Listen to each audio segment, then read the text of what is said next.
You're watching the TC MMA podcast.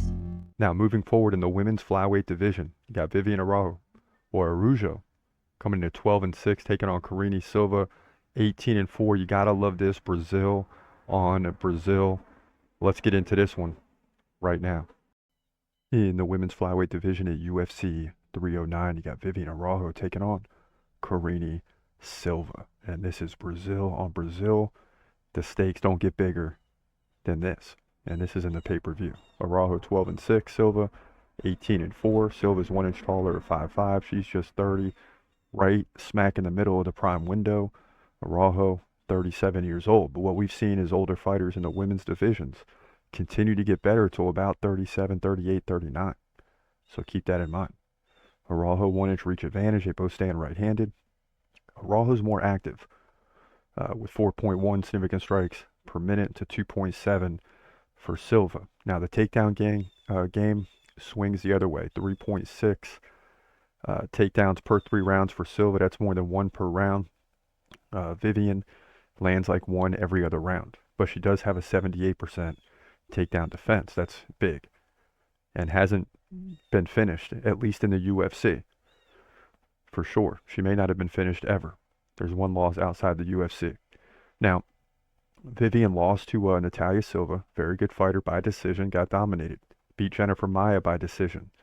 Lost to Amanda Ribas and Alexa Grasso. So she's lost 3 of the last 4. And when you scroll down, you see all decisions, except in her UFC debut against Talita Bernardo back in 2019. She landed the KO in the debut. But every fight has been a decision since then. So this fight could go the distance for sure. Silva recently beat Ariane da Silva by decision, submitted Marina Moros, and beat Ketlin Souza by submission. So very, very tough fighter on the ground. Viviane is no slouch there as well. Of course, it's Brazil on Brazil. But Karine Silva is just dominant. She's just dominant. She doesn't have the experience of Viviane Araujo, but at the same time, you know, she's just balling, for lack of better words. I mean, she's just dominant so far in the UFC, and I think that's going to continue, right? She's 5-0 in the UFC, including 4 submissions. So I look for her to win this fight, and if it does go to a decision, which more than likely it will, you know, she's going to have to fight well. It's not going to be easy. Her opponent is very skilled and knows how to win decisions. Very hard to finish. So you got to expect it's going to go to a decision. Silva's going to have to strike better or really dominate the ground, which is possible.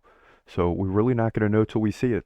But, you know, looking at past fights and things of that nature and skill and ability and where these fighters are going, got to lean with Karine Silva to get the job done. Not on the feet, but with takedowns and control time. And keep it close in significant strikes. She's got to land ground and pound. She's got to really focus on that.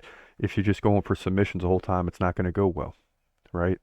Because the striking is everything, and her opponent leads in that area. So look for Karine Silva to dominate the ground, utilize a ground and pound, and maintain position over submission to get the win here. Women's flyweight division, UFC 309.